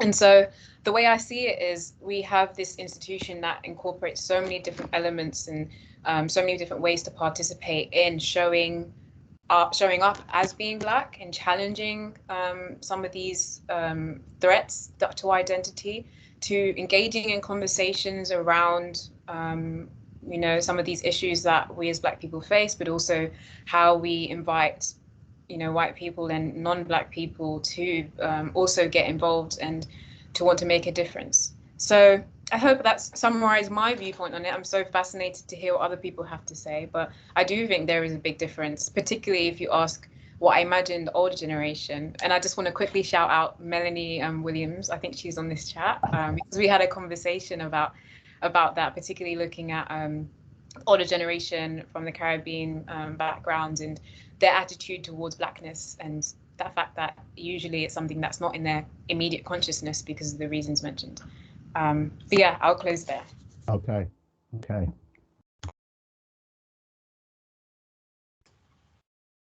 Oh goodness. Sorry, I'm in the dark. I'm sorry, I haven't turned my light on because the light, as soon as I turn my light on, it just gives really bad views, and so hopefully you can still see me. Sorry if you can't.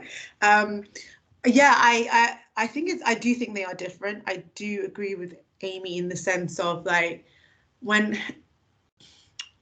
I think about proud, it's about the adjective, so it's almost the feeling of being, whereas I think pride is like more of a qualitative state of, I'm trying to think of how to describe this properly. Probably not describing it properly, but I think from my perspective, there is a difference, but also they are connected with each other in a sense. But you can feel proud, so without having to have pride. And I think when you think about pride, you also look at it in terms of stuff to do with maybe ownership or something that's earned or satisfactory. So I'm trying to think about how I'm probably not making sense now because I'm trying to unpick it as I'm speaking right now.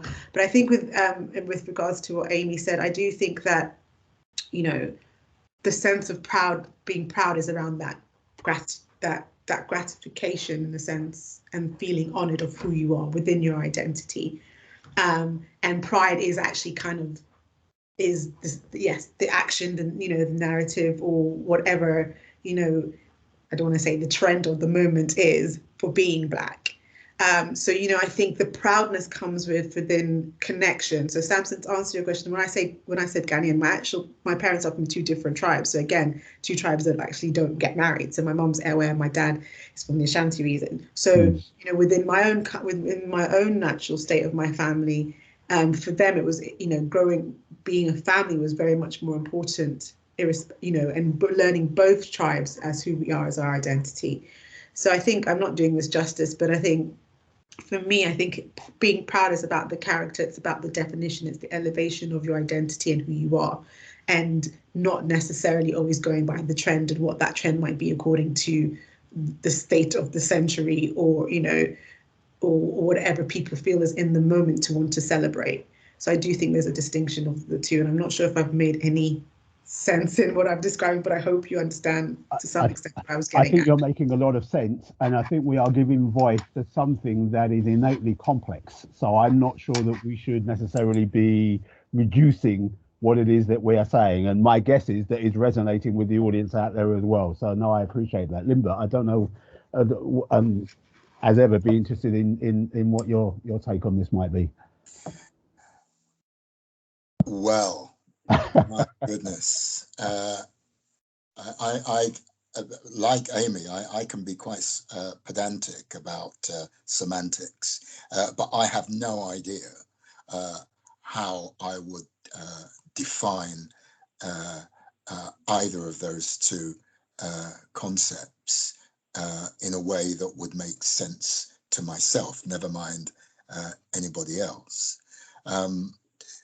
Having said that, I think I am closer to having a sense of Black pride than I am necessarily to feeling necessarily proud to be Black. So I'm proud to be who I am, and I've got a sense of Black pride in the diaspora and thinking about my family and fellow Jamaicans. And so that sense of Black pride, I think, for me, is quite strong. When I think about being proud to be and whatever then follows, I suppose part of my challenge around that at a personal level is that I suppose I've been brought up with sayings like pride comes before a fall, right? Yeah. And it's juxtaposed with, one needs to be not full of pride, but humble, and humility. But I don't see humility as being weak. I see it being about not thinking less of yourself, but just thinking of yourself less. So the concept of pride in itself, I have to try and unpack, and then ask myself, where does pride sit in terms of who I think I am? And I see myself as being somebody who is Black pride is part of who I am. I've got a question mark about whether I'm proud to be Black. Sometimes I'm proud to be Black. Sometimes I'm embarrassed because I'm Black. Sometimes I'm frightened because I'm Black. Sometimes I feel that I've got a bit of an edge because I'm Black. Sometimes I feel I'm misunderstood because I'm Black. Yeah. So I think for me, it's many faceted and not a very, Amy said it was an intelligent question. It's a question, I think, that could have a lot of intelligent people engaged in conversation for many years. I mean, agree with all of that. And I think it operates at what I'll call a colloquial level. So that there's the idea of Black pride or being proud to is almost like a mantra. Something that you question at your peril, as it were. And the danger with that is that it obscures the very complexity that we're trying to explore right now. And what I'm conscious of is the idea that as much as I have pride in myself, I call myself Black, but as I get older, that idea of my sense of self revolving around an idea of Blackness as its, if you like, as its central point, if I can put it that way, becomes less meaningful for me. So it's not irrelevant. It's just that it's not the point around which my whole universe revolves. It's significant and important, but whereas maybe 30 20 years ago, it would have been central. Now, sometimes it is, and sometimes it isn't. Exactly the way that you said, Limbert. You know, so I can be proud, I can be frustrated, I can be confused, I can be misunderstood.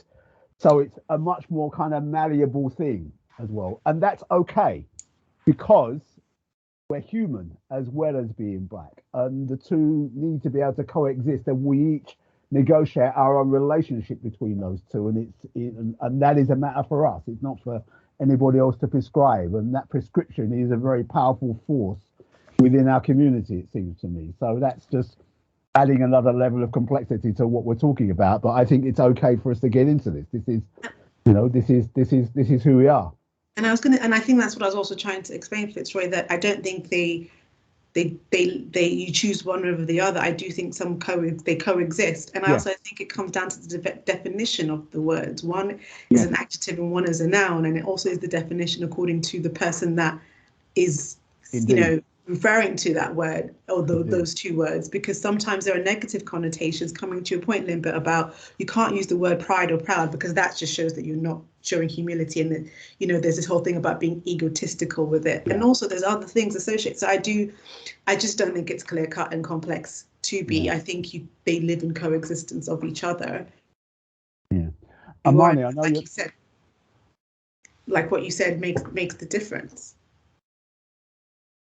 Amani, I know you're not on camera at the moment, but it will be remiss of us not to include you in this conversation right now. I don't know how much of it you're kind of following, but it'll be great to just hear your thoughts on this particular question. He just posted in a chat saying we should move on, so I think he'll join probably a bit later. Okay, all right, not all right. Yeah, so maybe some tech challenges. Okay, we have. As ever, once you've been around for long enough, you realise there's never enough time, money, or information, and we are quickly running out of time. So we've got about 15 minutes left before we sadly have to kind of draw things to a close. And there is a question that I want to finish on, but just going back to the discussion that Amani kind of got us into about community and the kind of the difference between the generations. And I mean, there are a couple of generations represented between us who are on camera at the moment, perhaps a few more represented amongst the audience, but then we, in relation to you know, our kind of, for me, it will be my grandchildren who are of school age, as it were. Then many of us are in occupy a vantage point where we can see how that generation is growing up, and there are causes for concern as well. So I think Amani's question, if I can remember it, and he may well correct me, will be about how can we marshal an idea of Black pride in relation to, you know, the generation who will inherit the earth, as it were. So school-age young people, late teens, early 20s, around whom a lot is said, and many of us have had experience of working with people of that age group at different stages in our life. But for the current generation, you know, what's our role? What can we do? How can we marshal Black pride in a way that perhaps provides an enlightenment, a way forward, a path to follow, given some of the paths that some young people are at least following at the moment? Again, open question. Amani, I don't know whether you want to come in on that particular point, given that you kind of opened up that conversation. I was kind of hoping I could just slide back in. So yeah, go ahead. You slid in very neatly there, Amani. So go ahead. Wow. I guess what I would say is I can only really speak from my perspective. I dedicate my career as a filmmaker, storyteller, youth coach to challenging those stereotypes, to amplifying the voices of young people, and celebrating, I guess, our people, but also, I guess, celebrating humanity as well. I think it's important to do that. I think there's definitely a focus that we have unapologetically to speak about our Blackness or our African heritage, but I think we also should look at where we sit within humanity as well, and not just offer the same old conversation. I'm really dedicated to doing that. A lot of the stories that I'm working on or in my mind that will come out over the next few decades are completely in line with that as well. So yeah, I guess the other thing that I would say as well is I really want to keep learning and listening to people that have come before me.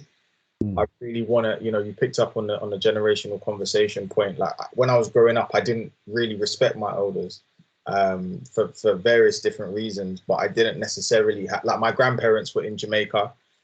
So I didn't have that kind of generation. Your grandparents are at home, you see them all the time. My relationship with my parents wasn't amazing. So, and also I guess there was just loads, like my teachers, like adults around me in general, I didn't necessarily have a good relationship with them.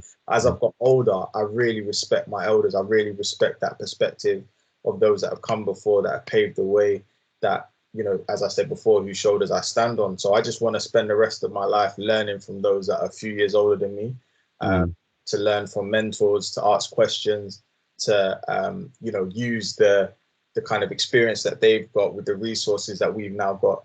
Because the doors that are open to us, a lot of the time, we're not open to them. And so I'm constantly in conversation with different people that are tired. They're tired. They've been grinding. They've been knocking on the door. They've been trying to have these conversations. And now people are asking us, oh, hey, what are you doing next week? Can you jump on a panel? And now they want to hear from us. And a lot of the time we get paid to talk about these things, right? Which is an absolute blessing. So I would be letting the side down, in my opinion, and not really being true to my value, to not go back and have conversations with people that have fought their whole life. Gotcha.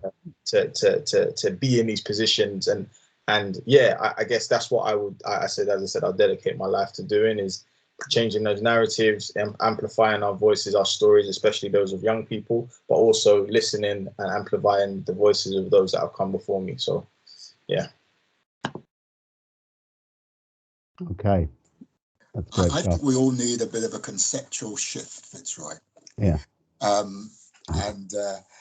Again, I was prompted to reflect on this by something that Amani said, and I hope that this won't land badly as I started, but it will get better as I finish. About half an hour ago, part of a conversation, what I heard was, back in your day. Okay.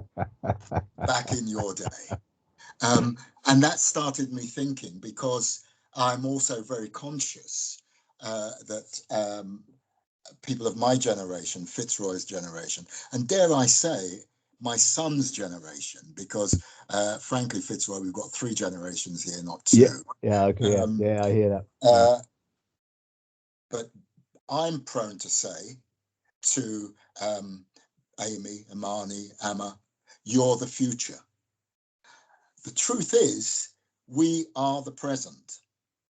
And I think if we can all make that conceptual shift, we become more powerful. We are the present. And some of us have been around a bit longer than others. And some of us are going to stay around for longer than those of us who are here now. But we are the present. So I'd like to think, and I believe it is the fact, that my day is not yet done. And your future has not yet arrived. But we are all about the present. And what are we engaged in now? What are we committed to now? How are we going to ensure that the future is more powerful, more effective going forward as a consequence of how we are being in the present? So, Amani, thank you for that. Okay. Yeah, and now I go. Sorry, Amy, you were going to go. It's really interesting, I think, when we talk about the generational difference, because funny enough, and my mom's probably going to kill me for saying this, I was on the phone to my mom the other day and we were talking about something and it sounded like she was going to start lecturing me, and I had to ask her, Mom, is this a lecture? Because if it's a lecture, I'm signing out. And I think my point about it is because I think that there's definitely, I think for me, it's learning from all walks of life. I agree with you, Lynn, but those that have come before us are the present, we are the future, and ultimately after us, there's the next generations. And I'm very much one to learn from all. I'm very much one to learn and from, my elders, my mothers, my aunties and uncles, and in their story and their experience. And I think there's something around their story being really authentic, because I do find sometimes in the African diaspora that they don't want to share stories, or, and again, it might be coming down to something to do with generational trauma or whatever it is, but I think it's really important that we hear the diversity in the voices of the stories that we are hearing in order for us to learn really well. I have younger cousins and younger relatives who I'm also very curious, because, my parents, their generation, they grew up in a very different time, and we're all living in the present, the same thing, but we're all experiencing things differently. So for me, the key thing around whatever legacy or whatever it is we're leaving for the next generation is understanding throughout the patterns of our generation and the ages of our generation, and having a conversation. I'm so used to also hearing that, you must respect your elders because they were here before you, and I wholeheartedly agree with that. But I also think there's another element of respect where we must, when we're communicating with younger generations or, generations in between, around the conversation from a human element and what that experience is. Because sometimes trying to get through to somebody, if they're feeling that you're lecturing them or you're telling them what to do without hearing them and listening, it actually puts blockades up. I come from a generation where children were seen and not heard. And I think that we need to change that narrative. I think that even though they might be young and haven't lived life yet, they can learn a lot from those people, us that have come before, but also in their own present time. So I'm hoping, again, I'm making sense. But for me, I think it's learning as a community through the multiple generations and ages and the experiences, and that diversity of voice and storytelling should really come out with the different experiences. And then when you have the lenses of intersectionality on top of that as well, again, making sure that we've got representation throughout it all. So it's not one story about one African sort of tribe, or, we're looking at it from, disability, gender, LGBTQ, all of that, to enable those stories to be real. Couldn't agree with you more. Fitzroy, can I come back very quickly and make one suggestion to the people on this call? If you haven't yet done it, do something about capturing the stories of your parents. One of the most important things that I've ever done with my mother, I didn't manage it with my father. I missed him before he died, but my mum died last year at 108 years old. But about 15 years ago, and going back a couple of years, over a period of 2 or 3 years, when I visited her back in Jamaica, I captured her story on video. I just sat and talked with her and basically interviewed her. And if you haven't done it yet, force your elders, your parent, to actually share their story, because it's powerful, it's emotional, it's real, and there's a lot of learning. And I'm so pleased that I did that. And what I'm getting to do, Amma, is to listen to my son, because his story is different from my story. I remember us being in South Africa, Limber, and you being on the phone to your mum. We were on a boat going out to Robben Islands. That's going back 20 odd years. And so, yeah, that just really came to mind as you said that. So I want to go to the panel, but there's just some really powerful stuff coming up in the chat. And there are a couple of hands up, and we've got 4 minutes left. Well, notionally, but we'll see where we go. Fitzroy, do you mind me just putting my little 2 cents in just to Okay, go ahead. Yeah. Yeah, I'll keep it really short because my fellow panelists have said it all. But I think I just wanted to touch on the question we were talking about, that what can we do next when it comes to Black Pride? Yeah. And I think one of the really important things to acknowledge is that there is an entire ecosystem that facilitates, enables, and mobilizes Black Pride. Amani mentioned a really important point about it starts at home. So and touching on Limbert's point about how important it is to learn from our parents, to learn from our family, and to go home if we have the opportunity and to learn firsthand of what that our history looks like. But I want to also very quickly add as well that there are so many other agents and stakeholders within this thing we call Black Pride. We have youth groups and youth centers. I mean, sometimes we feel like they don't exist, but I can tell you that there is still quite a lot live and kicking, and they are so transformational for, particularly young people and vulnerable people's lives. And it's likely to be one of the biggest influences there.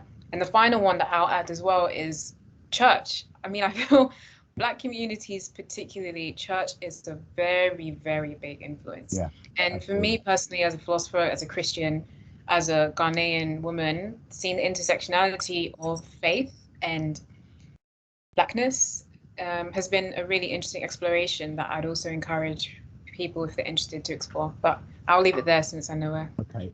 I'm going to come back to each of you very quickly, but I do want to go. There's 2 hands up, and I'm going to go to those 2. I can't miss the comment from Andrea, which echoes what you said, Amma, about asking the younger generation what they want to know and learn instead of it being a lecture. I absolutely agree. I also think there is something there about what if they don't know the things that they want to know, or perhaps, quotes, need to know. So I'll just put that thought in as well. But Buge, again, I'm going to come to you very quickly, if I may. Yeah, and then very quickly. I think, who was it? Pamela, because you got us into this to some extent. So it'd be great to hear from you as well. I think you had your hand up. So go ahead. So thank you so much. I just wanted to add my own little bit, which is to inculcate in our children and the younger ones the love of reading. And even because I feel that social media, TV and all of that have sort of taken over from books. Books are wonderful resources, but there are also YouTube resources if you want to learn about your history, our history in terms of, an example is home team history. We need to learn in order to regain, or at least not lose, our identity, because we know that identity is the greatest attribute that pulls nations together.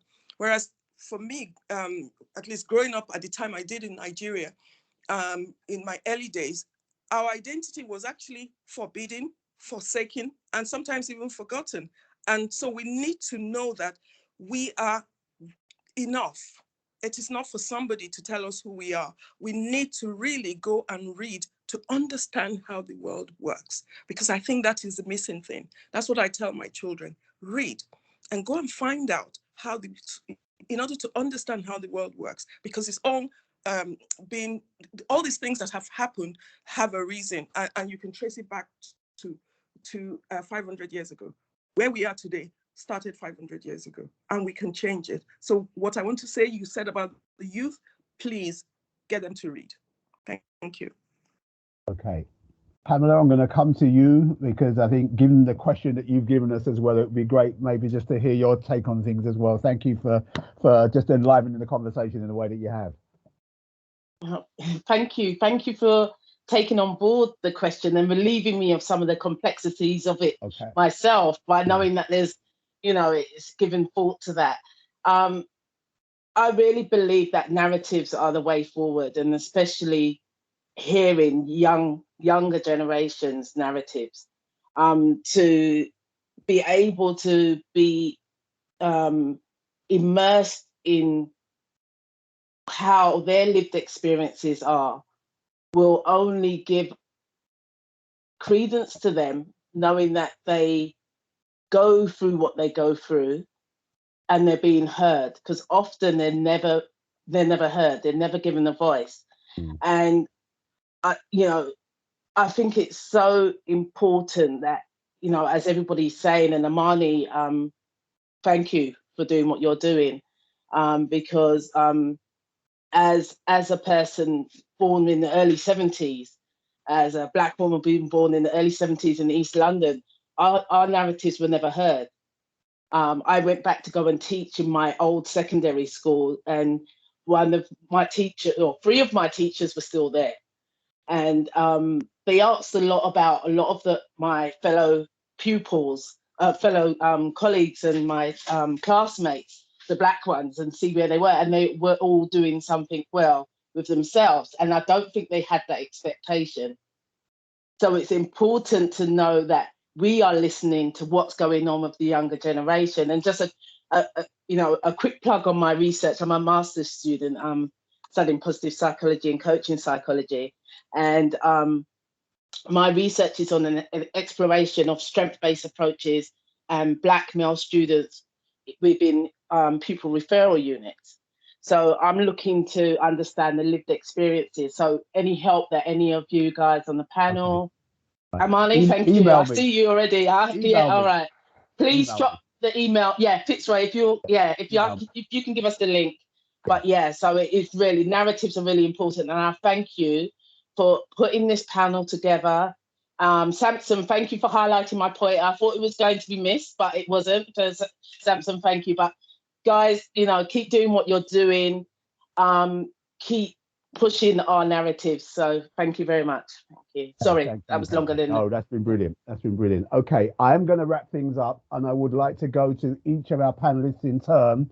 And those that know me will know that this is how I like to end conversations like these. I would like each of you to share something that you are optimistic about in relation to Black Pride and the various points that we've touched on in the discussion that we had this evening, because I do think that it is important. I don't think you can be a parent without having a sense of optimism, as it were. So in that spirit, something that you're optimistic about, just to bring us to a close this evening. And I'll go in reverse alphabetical order. So Limbert, perhaps if I can come to you first of all. Yeah, I'm optimistic about this because I'm going to be much more vocal going forward. So that should get something going, even if it's only in a very small way. Yeah. But my optimism is about seeing and using Black History Month from which we can be much more enabled to develop a view of history that includes Black people's experience. Yeah. That's okay. it. With that, thank you. Amani. Do you know what? I'm going to pick up on Limbert's point before about the present. I'm definitely optimistic about the present. I was going to say the future, but I'm optimistic about the present because I'm so encouraged by the narratives that I'm hearing.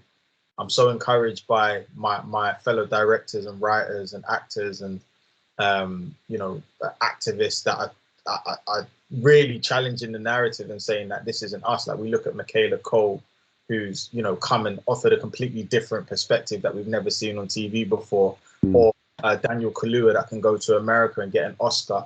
Like I'm really optimistic that it's possible, and I just want to play my position while I've got breath. So I'm gonna do my best, and then I'll hand on the baton. And that was actually gonna be my final point while I've got the mic.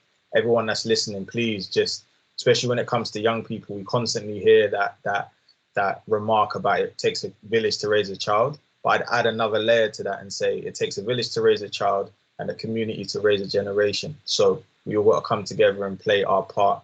And just a phone call with a young person, as Amy said about volunteering at youth clubs, whatever you can do, it's enough. All you can do is all you can do, as they say. So yeah, thank you for listening. Thanks for having me. No worries. Thank you, Amani. Okay, Amy, to you. Completely echo what Limber and Amani have said, but to add, I am so optimistic about, I feel like right now we are tinkering on the boundary and about to enter what I call like the final phase of maturity with Black Pride. I mean, previously we were looking at Black Pride being a self-survival mechanism to the early generations that came to the UK and America and so forth. But now I'm really looking to, as I said in my earlier statement about what Black Pride means to me, it's not just an antidote to the threats that we have to identity. For me, it's a real celebration and realizing that, there is some intrinsic value in understanding who we are and what we're capable of. I am so excited because I know that my generation's particularly is really waking up to the massive potential, and I hate that word potential sometimes, but the massive opportunity that we have to build on the works of our parents, of our parents, and so forth, and to go that extra mile.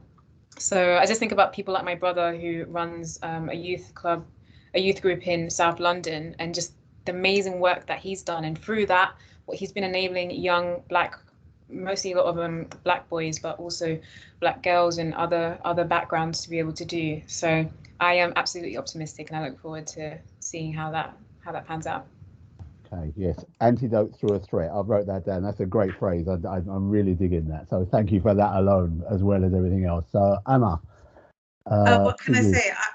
I'm hopeful of the present and the future, just because I think there's more spaces like this where we're getting to hear different narratives. But also, I think why I'm hopeful and also excited is that, you know, we can't just sit and wait for things to happen. We have to use our influence in our sphere and believe that even, as Amani said, within the village and the community that we are, we can make that change and that difference without having to ask for permission to do so. So for me, that is what I'm excited about. I'm very hopeful for that future. And I think the more and more we believe in ourselves, the more and more we can, you know, really manifest who we truly are. And, you know, this is speaking from my belief in my faith in Christianity. We are all put on this earth for a purpose, and we must fulfill that purpose. And we will have it within that every day that we breathe. So that's what I'm excited about and looking forward to and hope of. Okay. Thank you for that, and thanks everybody. I mean, I was confident about this evening, having a bit of knowledge of all of you, but I think we have taken it into the stratosphere as well. And I think that beyond if you like, the virtual applause that I'm sure we'll be getting if we were in a room, I think it will be a virtual standing ovation that I think our audience out there will be wanting to give us. Thank you all so much for your time, energy, insight. There's so much more. I just think, you know, I don't recall a conversation like this I've been part of for a long time, and just so much insight and wisdom that have come from it. So thank you all for your time and your energy. Thanks to our audience for staying with us, for adding to the conversation, for your comments in the chat. Don't forget, if you've not had the opportunity to give us some feedback, then do take that opportunity, because we can use that to build more events. I can see that we're going to be running a repeat of this event at some stage in the not too distant future. I don't think we need to wait until next Black History Month to do it. I think there's enough here to keep us going for quite some time. So thanks to you all again. Thanks for being here. Thanks for staying here. Check out what else we've got coming up in our Black History Month calendar here at the University of East London.